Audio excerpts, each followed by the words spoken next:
Y'all, listen to this woman who is a member of the Party for Socialism and Liberation, aka the Communist Party of China, talk about how black people are being snatched up off the streets of DC.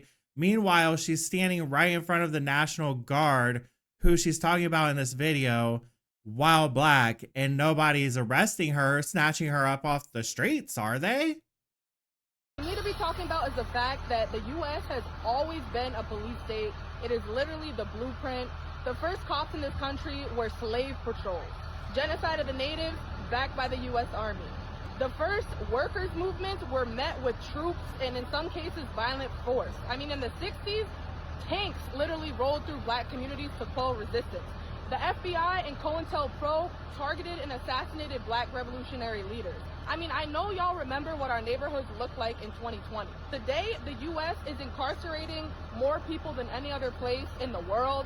The cop forces are using the same weapons on us here that they use in war abroad. I mean, Trump literally deployed them on our people in LA like last month. So let's be so for real right now. Yes, what Trump is doing in DC is a racist ass escalation against our communities, but he sure did not import it from another place. This is what the U.S. has always been, babe. So what are we gonna do? No, because it's what the neighborhoods look like in 2020 was people that look like you burning the whole fucking place down, girl. Y'all weren't being arrested left. Y'all weren't being snatched up off the streets. What are you talking about? And you're damn sure not being snatched up off the street right now. None of those people have any interest in you or your skin color. This has nothing to do with that. It has everything to do with the crime rates. So let's take a look at that. Let's take a look at how the DC murder rate compares with third world countries. Talking about black people are being snatched up off the streets, which is exactly what she was insinuating. Are you serious? And the people that commented, there's tons of comments on here of idiots, absolute retarded idiots that don't understand, they don't even process what's in front of their face. If the National Guard was going around snatching up black people and the police were going around snatching up black people, why are there black people in the National Guard and the police? Why are you standing there talking shit about all of this and spreading lies and nobody is arresting you or anything? Like, no one's interested. Like, what?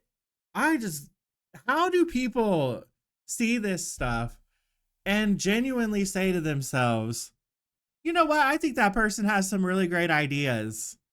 They really speak the truth. Preach, girl, preach. Because that's what the comments are like. And it's like, y'all are so willfully retarded. Like, it's not a mental handicap. It's nothing like that. This is a choice. It's a choice to be this stupid. It is a choice. So, here are some third world countries. First of all, DC. The DC homicide rate in 2024 was approximately 27.3% per 100,000 residents. From global homicide data, data sets like Data Pandas, here are countries with homicide rates below 27 per 100,000, which are often labeled as developing or third world, though no, the term third world is outdated and generalized. Whatever. So Colombia, 24.91, almost 3 points lower than DC. Mexico, 24.86. Mexico, with all their cartels running around all over the place, is safer than Washington, D.C., where we invite international diplomats to come and do talks and business. Okay. Guatemala, 23.37. Brazil, 19.28. Guyana, 19.12. Costa Rica, 17.75. Nicaragua, 11.35. Dominican Republic, 10.92. Dominican Republic is less than half the homicide rate of DC.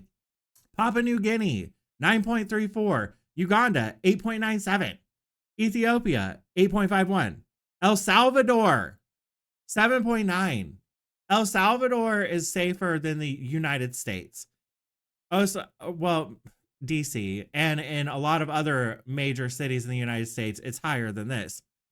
And there's others lower, such as India, 2.82, Pakistan, 4.33. They were just at war, and their murder rate last year was less than DC. And I'm not saying that the war factors into that, but at the same time, this is an area that has conflict, and their murder rate is less than DC. Bangladesh, 2.34. And then I asked for a full list, but it can't give me a full list because not all of the countries are calculated with readily available data.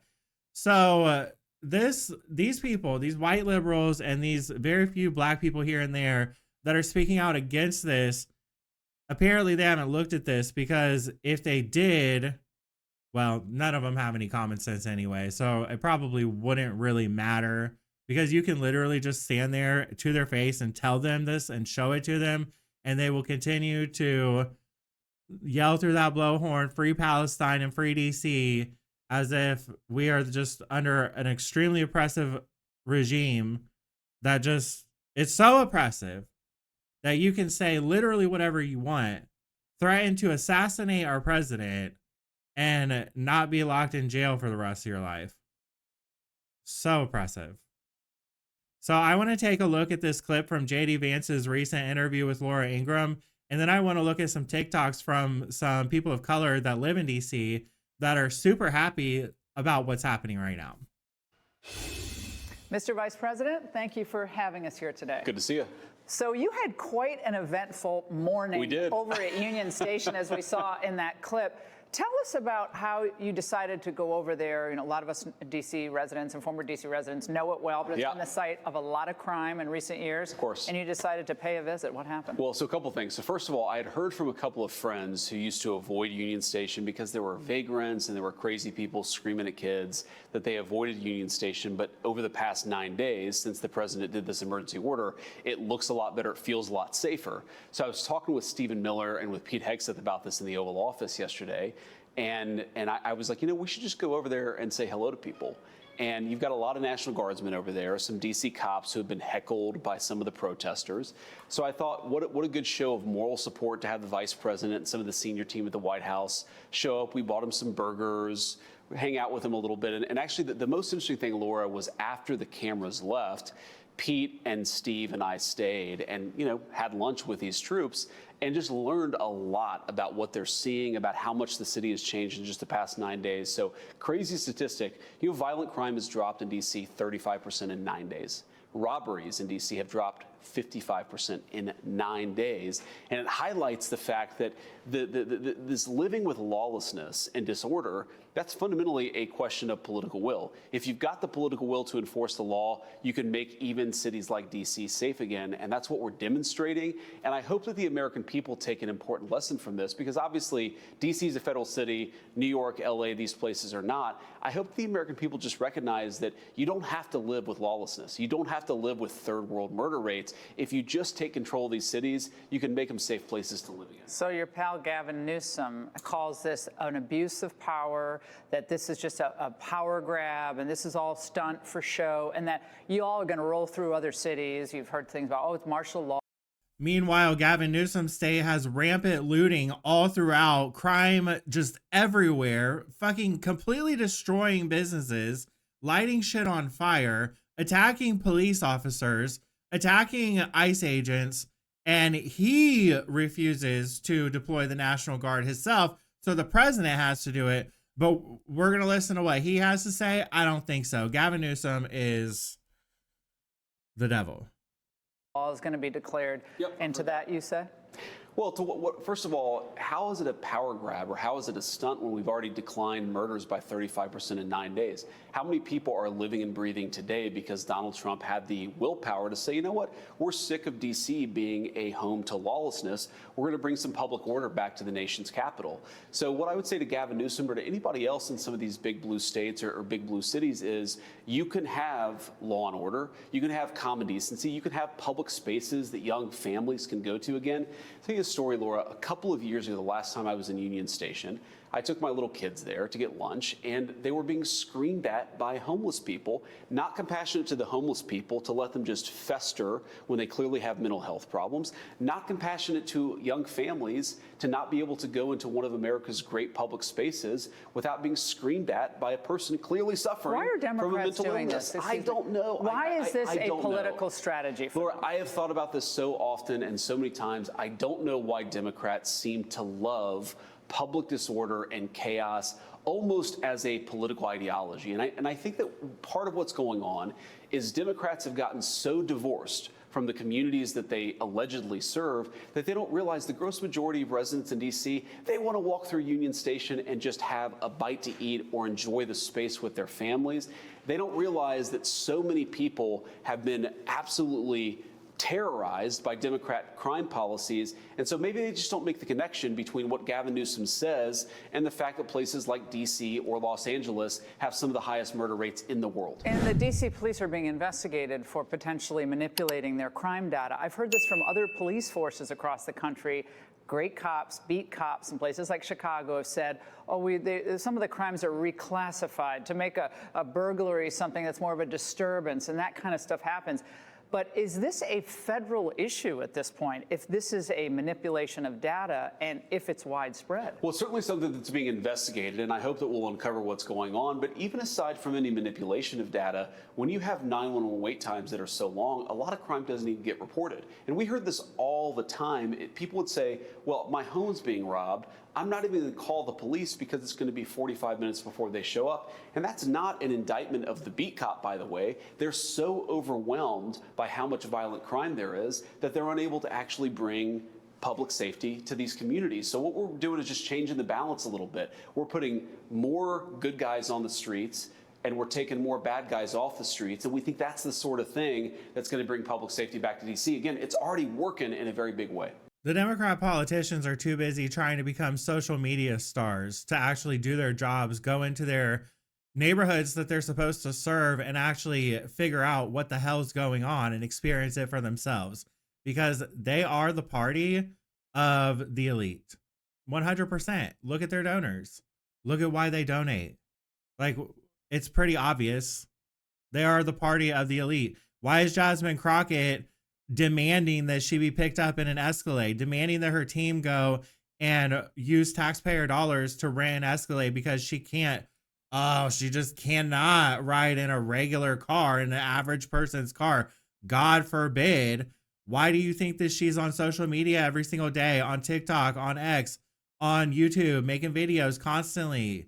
On YouTube, she has over 300,000 subscribers. Why do you think that is? It's because her goal is to become a social media star. It has nothing to do with helping people in impoverished communities. Just look at her district. It's trash. She has done nothing. Nothing. She has not pushed any major legislation to help anyone in dire situations at all. Black people, poor people, Hispanic people, nothing. She hasn't pushed any legislation to help them at all. Yet these ignorant idiots continue to vote for these people who very blatantly do not give a shit about you. So let's hear from some of the residents of DC themselves and see what they have to say about this. I'm going to show you guys two different videos and tell me what the difference is from both of those videos.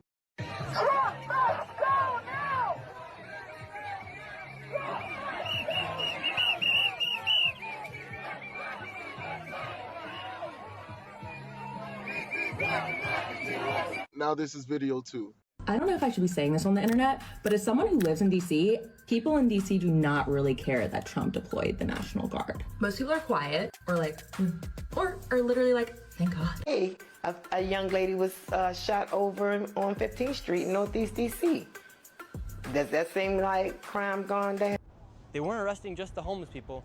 They could have came by and taken the homeless people off like the news has been saying, but no, they arrested the guy that was selling the drugs to the homeless people. Have they came by and tried to take you guys off the streets? They've been respectful. They've been respectful. Yes, they have not been aggressive or anything. Wow, that's good to hear, because they just took off a drug dealer from the streets. That's all they want. All they want is the drug dealers off the street and the people who die. That's all they want. Mm-hmm. They don't want. They're not trying to buck with the homeless.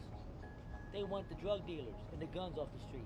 Yeah. You can't tell everybody that, but they all they want to. And after those fake activists finish doing all their little protests, destroying the fucking city, they're going to migrate right back to their safe communities and act like nothing's happening. Whenever you listen to the people who actually live in Washington, D.C. or there are other states that they actually came from, they're telling you how happy they are that President Trump is actually doing something for the American people. Never understood what their hatred is against Donald Trump. Like, it doesn't make no fucking sense. 3-year-old child lost her life in some senseless violence. The first thing President Trump said is, hey, we gotta make sure we clean up these streets of Washington, D.C. because one, President Trump lives in Washington, D.C. Like, bro, the White House is literally in Washington, D.C. And then you have all the liberal creators coming on here talking about, oh, he's doing that because he want to get rid of black folks. He hates black people this, black people that, blah, blah, blah, all this extra shit. The toddler that died was a little black girl. Prayers go out to her family. Kids are the ones that's supposed to be burying you, not the other way around. It's crazy, baby girl only really had 3 years of life and she didn't even get time to grow up, make friends, go to school, all that other fun stuff that you do as a child. Like, bro, that shit is sickening.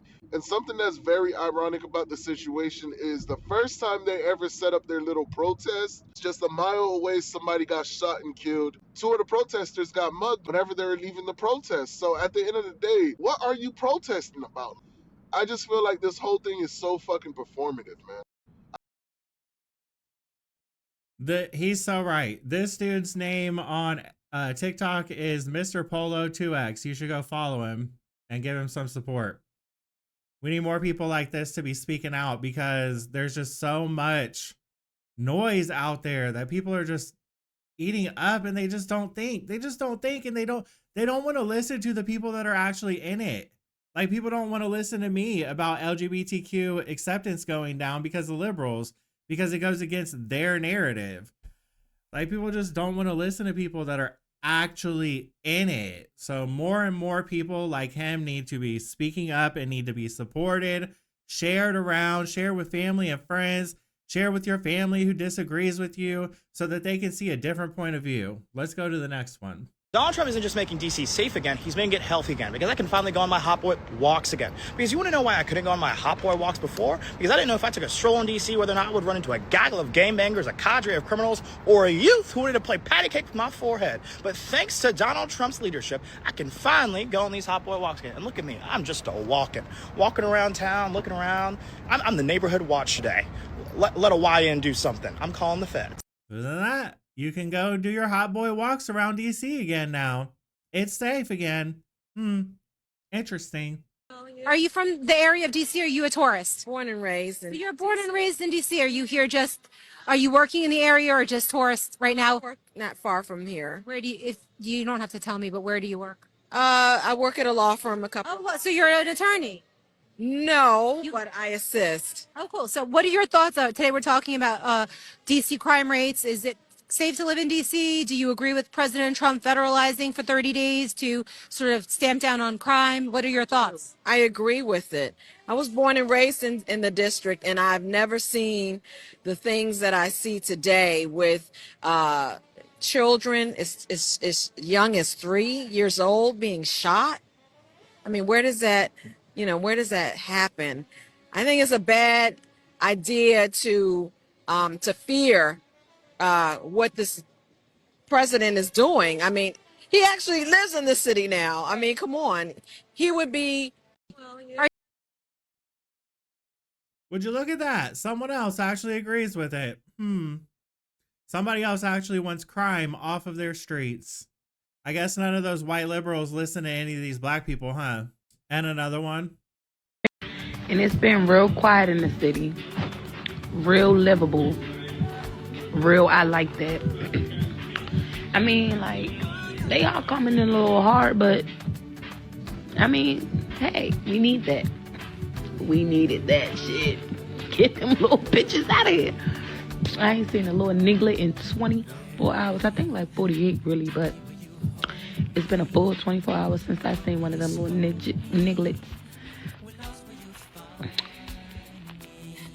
All right, Trump. And I don't know why y'all sitting up here acting dumb. If you ain't doing shit wrong, it don't apply. let it fly. And another one. Finally able to chill at a red light with my window down, not worried about if one of them young niggas is coming. Ride through the city, feeling more safe than I ever felt. And another one. Do you not understand that this is what the residents want? I'm not talking about the bougie upper echelons, bougie blacks. I'm talking about the everyday grandmas that have to deal with these homeless people peeing and pooping on their steps, and then they have to clean it up. They don't feel safe when they walk into their neighborhood. The gangs and the dope boys are just standing around the corner, you know, like, do you not understand this is what they want? I remember working with a community leader and somebody had just gotten shot. This is like 5 years ago. And I remember her praying and she said, Crystal, we're gonna have to invoke the National Guard.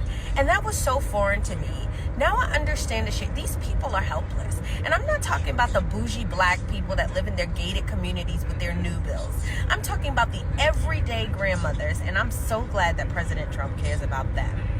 Looks like the people of DC who actually live in these areas appreciate this effort and can actually roll their windows down, walk down the street freely without fear of being mugged or shot, and not have to clean up people's shit and vomit off of their steps every freaking morning, while white liberals continue to scream in the streets against that effort. Let me know in the comments below, what do you guys think about this? Make sure to hit the like button. Make sure you're subscribed so you don't miss any more content. I'll see you on the next one.